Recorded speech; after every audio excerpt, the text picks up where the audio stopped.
Memedon Manten bagian kelima, karya Sepia. Simbo dan Pak De Awing sengaja menutupi kematian Mbak Vika. Entah apa maksud mereka menutupi kematian Mbak Vika dariku. Tapi aku sadar jika raut wajah mereka menampakkan mimik wajah yang gelisah. Setelah Pak De Awing pamit undur diri dengan alasan ada keperluan mendesak, Simbo bolak-balik keluar masuk rumah. "Ada apa toh, Mbok?" tanyaku khawatir karena Simbo terlihat gelisah meski Simbo mencoba untuk tetap tenang. Ora ono opo-opo, Nduk. Tidak ada apa-apa, Nak. Nada suara Simbo nampak berat saat menjawab. Simbo masih berusaha menutupi kebenaran. Di satu sisi, aku sudah tidak tahan dengan kondisi yang sedang terjadi. Saat yang kutunggu-tunggu datang, ketika Simbo melaksanakan sholat zuhur. Pelan-pelan aku mulai turun dari ranjang agar Simbo tidak mendengar suara langkah kakiku. Pikiranku terfokus untuk menemukan jawaban dari semua masalah yang terjadi di sini. Ketika aku baru sampai di desa ini, beberapa saat kemudian Raya datang menjemput di pos ronda setelah aku menelponnya terlebih dahulu. "Ono opo? Kok kaya penting, Ram? Ada apa? Kok kayaknya penting sekali?" tanya Raya sambil memasang wajah penasaran. "Kamu sadar nggak semua yang terjadi pada keluarga Pak Dikus bertepatan dengan kepulanganku 5 hari yang lalu, kan?" jawabku sambil mengempaskan punggung pada tiang bangunan pos ronda. Raya menatapku penuh selidik. Ia menoleh kanan kiri pada jalan desa. "Ojo nek kene. Ayo, golek panggon liwai. Jangan di sini. Ayo, kita cari tempat lain saja," jawab Raya dengan menaiki jok motornya. Kami berdua menuju salah satu tempat yang pernah kami kunjungi sebelumnya. Dalam perjalanan, Raya menyuruhku untuk menghubungi Lena yang sedang membantu ayahnya mencari rumput untuk pakan ternak. Kami bertiga memasuki bangunan rumah tua yang sudah lama tidak berpenghuni. Rumah itu berbeda karena bentuknya bukan persegi, melainkan bulat. Ada 2 bangunan yang sama persis, dengan jendela yang sama-sama memakai penghalang besi teralis besar. Raya lebih dahulu memasuki bangunan rumah di sebelah kanan, diikuti oleh Lena dan aku yang paling belakang. Di dalam rumah hanya ada 3 ruangan, 2 ruangan bekas kamar dan 1 ruangan terletak di belakang yang digunakan sebagai dapur. Setelah itu, kami mulai berjongkok, membentuk lingkaran di ruang tengah rumah tersebut. Nyaris tidak ditemukan benda selain coretan nama-nama seseorang yang lebih dahulu memasuki rumah sebelum diriku. "Piye? Wis siap? Gimana? Sudah siap?" tanya Raya sambil memandang ke arahku, diikuti Lena yang berada di samping kami berdua. Kuanggukan kepala pelan, tanda sudah siap mendengar kejadian yang sebenarnya dari cerita Raya dan Lena. Meski itu hanya cerita menurut sudut pandang mereka berdua, aku sangat menantikan jawaban atas apa yang menimpa keluarga Pak Dikus dan diriku. Pak Demu, Kus iku biyen tau ujar medhotalis duluran karo bapak muri. Pak Demu, Kus itu dulunya pernah berujar dengan bersumpah memutuskan tali persaudaraan dengan bapak muri, kata Raya memulai percakapan. Nah, sumpahe iku nek barang sing wingit apa maneh sampe nggawa nyawa sak keluargane. Empuh, saking loro atine sampe nggawe sumpah kaya ngono iku. Nah, sumpahnya itu pada barang yang wingit, apalagi sampai membawa nyawa satu keluarganya. Mungkin saking sakit hatinya sampai mengucapkan sumpah seperti itu, tambah Lena sambil menuangkan kopi yang ia bawa bekas kiriman bapaknya saat mencari rumput. Lalu apa yang membuat Pak Dikus membuat sumpah seperti itu? Tanyaku penasaran. Ibumu biyen disenengi Pak Demu, tapi karena dalan uripe Pak Demu nyelentang, apa maneh ibumu gak seneng karo Pak Demu sadurunge. Angkane luwih milih bapakmu sing biyen wis kerja ning kebun kopi. Ibumu dulu disukai oleh Pak D, tapi karena jalan hidupnya yang aneh, ditambah lagi ibumu tidak menyukai Pak Demu sebelumnya, makanya lebih memilih ayah kamu yang dulunya sudah bekerja di kebun kopi, jawab Lena, kemudian menyeruput kopi setelah ia tuang pada gelas plastik bekas minuman. Terus, kenapa bisa sampai sejauh ini akibatnya? Tanyaku kembali. Jujur saja, semua ini terasa sangat aneh bagiku. Lena dan Raya saling pandang. Mereka berdua nampak ragu untuk mengucapkan jawaban. Intine Yori, sumpah sing wis diucapno gak iso dicabut maneh. Saben dina Pak Demu iku nangisi bapakmu, nangisi dosa-dosane. Intinya Yari, sumpah yang sudah diucapkan tidak dapat dicabut kembali. Setiap hari Pak D kamu menangisi bapakmu, menangisi dosa-dosanya, jawab Raya setelah Lena mengangguk. Kenapa bisa Mbak Murti menjadi setan dengan bergentayangan sebagai setan pengantin? Desakku ingin tahu lebih lanjut. Kembali Raya dan Lena kubuat diam sejenak karena pertanyaanku. Sebelum menjawab pertanyaan, mereka tampak mengawasi sekitar tempat kami berkumpul. Murti iku kodo. Aku gak iso jawab. Sing ngeruh mek Cak Maman. Murti itu tidak punya tata krama. Aku tidak bisa menjawab. Yang tahu hanya Mas Maman, jawab Raya. Kemudian mengelus pelan tengkuknya. Satu lagi, bagaimana keadaan Mbak Vika sekarang? Tanyaku serius untuk terakhir kalinya.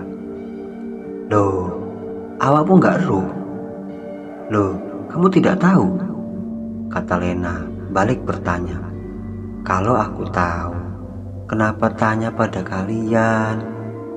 Yang aku ingat malam itu, Pak Dekus membawa Mbak Vika memasuki kamar, kemudian menidurkannya di sebelahku dengan posisi sejajar. Jawabku sambil menatap mata kedua temanku. Tenan Ri, awakmu gak roh? Yang beneri, kamu gak tahu? Tanya Raya meyakinkan. Setelah ku jawab jika memang benar setelah itu aku tidak tahu apa yang terjadi, mereka berdua nampak terkejut.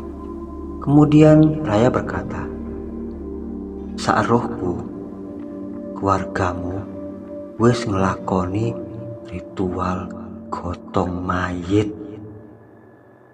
Setahu aku, keluargamu sudah melakukan ritual gotong mayit. Sing dijukuk Vika, yang diambil Vika," tambah Lena, membuat rasa penasaranku semakin besar. "Maksudnya?"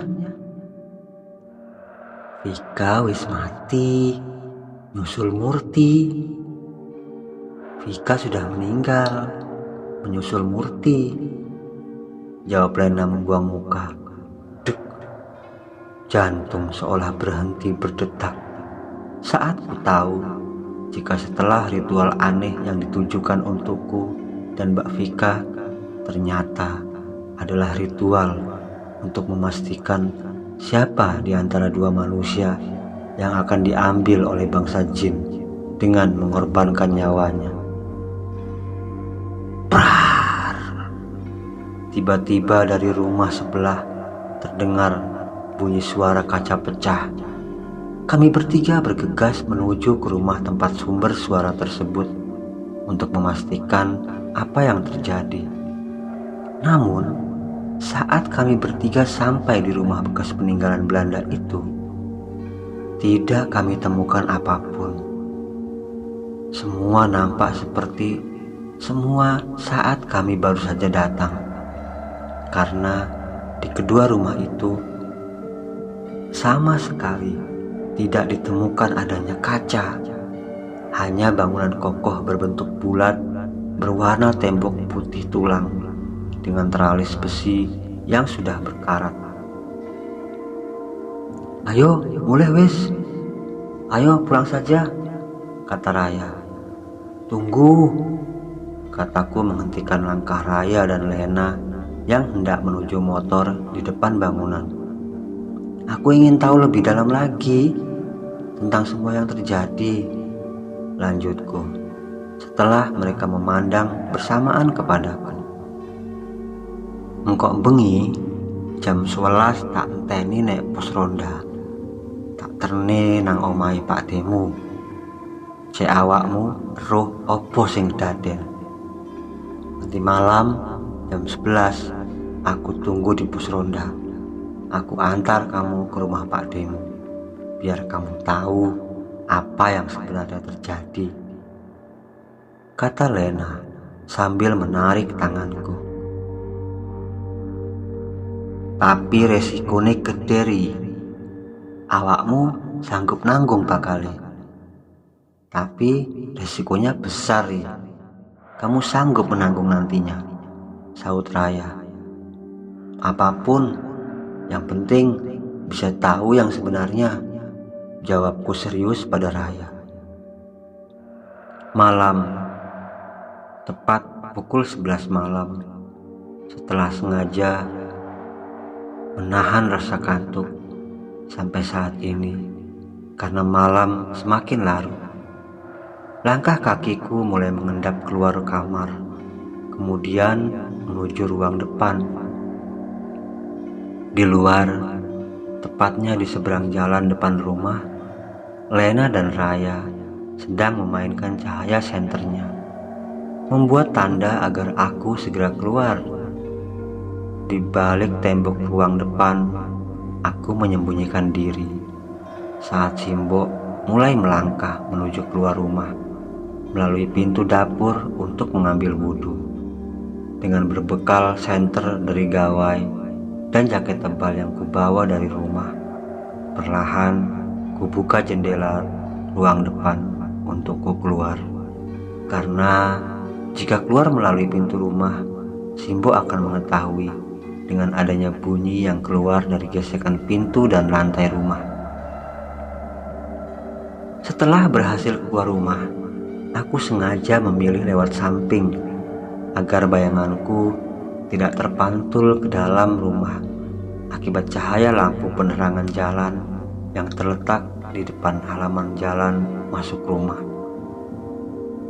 "Ayo," kataku, setelah kami bertiga berkumpul sambil berjongkok di balik pagar tanaman ribang. Raya mencegah langkahku dengan menahan lengan kiri.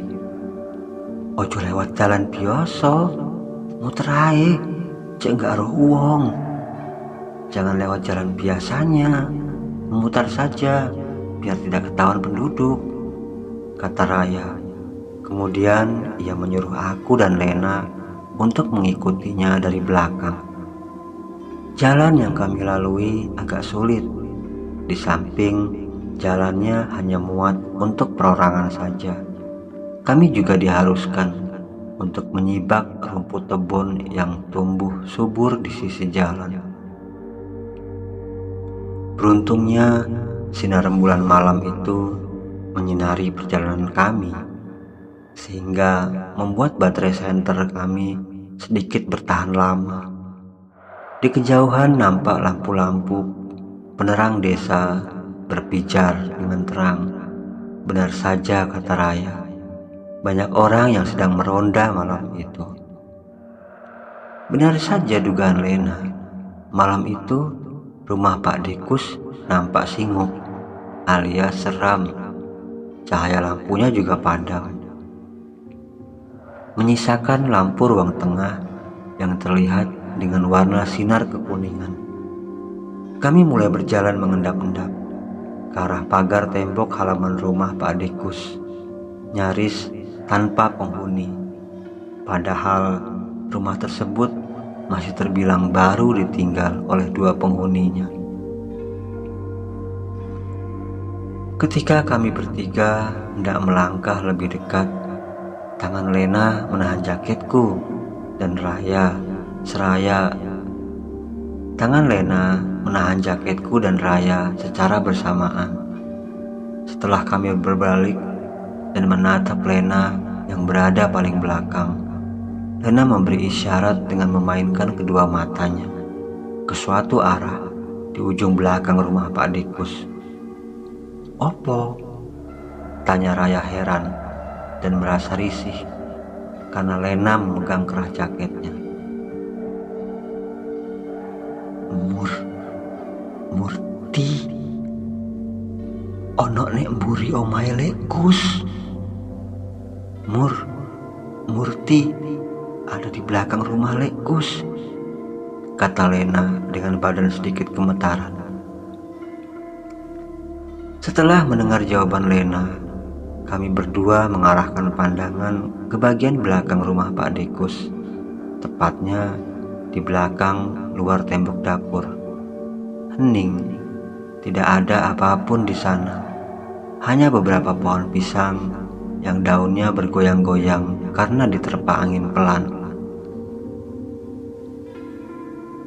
"Jancuk, kok nek guyon aja nemen-nemen. Sialan, kamu kalau bercanda jangan keliwatan," sungut Raya sambil menepis tangan Lena dari jaketnya. Namun tidak lama kemudian terdengar nyanyian seperti waktu itu. Suara nyanyian di tengah kesunyian malam yang membuat bulu kuduk kami bertiga berdiri secara bersamaan karena mendengar suara nyanyian. Kami bertiga kenal betul siapa pemilik suara yang sedang mendendangkan tembang Jawa tersebut. Suara Murti yang terdengar pilu hingga membuat kami bertiga seakan larut dalam kesedihan yang ia rasakan. kiri, terus dirasani wis ngetok tenanan. Sialan, baru juga dibicarakan, sudah muncul beneran, umpat Raya sambil berjongkok menghadap ke salah satu kamar paling ujung depan. Di sana, di dalam kamar, dengan jelas mata sehat kami bertiga melihat bayangan seorang perempuan yang mengenakan baju manten Jawa dengan warna hitam bercorak emas yang melingkar dari kerah sampai ujung bawah. Sosok Murti yang menampakkan wujudnya dengan memakai baju kemanten Jawa nampak sedang bersolek di depan kaca rias di kamarnya. Yang lebih membuat jantung dan badan kami gemetaran tak karuan adalah saat Murti berjalan pelan ke arah jendela kamarnya. Kemudian ia membuka jendela dan menatap rembulan yang bersinar terang di langit malam, sambil menyanyikan tembang Jawa yang mengisyaratkan rasa rindunya pada sang kekasih. Dari luar pagar, kami masih terus memperhatikannya, dan pundakku terasa sakit oleh cengkraman tangan Lena. Dengan badan gemetaran, Lena mencengkram bahu sisi kananku dengan badan gemetaran, dan aku mulai tersadar jika di belakangnya sudah berdiri sosok Murti dengan posisi kepalanya teleng ke arah samping, menatap kami bertiga dengan kedua matanya yang berwarna pusar. Nafasku mulai tersengal juga. Hanya aku dan Lena yang mengetahui jika Murti sudah berpindah ke belakang kami dalam sekejap. Padahal tadi kami masih memperhatikan dirinya yang melantunkan tembang Jawa dari dalam kamar sambil memandang rembulan. Badan terasa berat untuk bergerak dari tempat, sedangkan Raya masih penasaran pada sosok hantu pengantin Murti yang tiba-tiba menghilang dari pandangan. Raya masih memperhatikan sekeliling rumah Pak Dekus yang berada di depan kami, sedangkan aku dan Lena yang lebih dahulu mengetahui Murti di belakang kami merasakan badan mulai lemas. Sendi-sendi di seluruh badan terasa tanpa daya untuk menahan bobot badan. Bau amis darah bercampur bunga melati tercium di sekeliling kami. Untuk pertama kalinya, kulihat Murti mulai menari pelan bak seorang sinden. Lekukan tubuh saat Murti mulai menari sangat luas, dengan sorot mata berwarna pudar yang kami rasakan sangat mengancam. Loh, kok wis nek mburi? Loh, kok sudah di belakang? Ucap Raya setelah ia sadar jika Murti sudah menari gemulai di belakang kami. Dan "Ya!" suara teriakan Raya yang terlebih dahulu berlari membuat aku dan Lena ikut berlari di belakangnya. Entah kemana lari kami di malam buta itu. Saat sadar, kami bertiga sudah berada di tengah-tengah pemakaman dengan banyaknya pohon Kamboja yang tumbuh di dalam pemakaman. Iki nek kuburan. Ini di kuburan, tanya Raya ragu ketika kami sadar sudah berada di tengah-tengah makam. Lah ya mbuh, wong awak dhewe melu awakmu kok. Ya tidak tahu, orang kita mengikuti kamu kok, jawab Lena mencibir. Kami bertiga saling berdekatan karena rasa takut saat sadar sudah berada di tengah makam. Bruk! Tanah yang sama kami injak ambruk ke bawah. Kami sama-sama sadar jika sudah terjatuh ke dalam salah satu lubang kuburan. Dengan segera kunyalakan senter milik Lena yang sejak tadi kupegang. Lena dan Raya langsung memeluk tubuh bagian belakangku. Mereka berjingkrak karena rasa ketakutan yang teramat sangat. Saat cahaya senterku nyalakan dalam lubang berkedalaman 2 meter tersebut, lalu kuarahkan ke arah bawah, kaki terasa lemas. Entah apa yang harus kami perbuat. Sosok tubuh tertutup oleh kain kafan lusuh, tergolek kaku, dengan seluruh bagian wajahnya dipenuhi belatung hijau.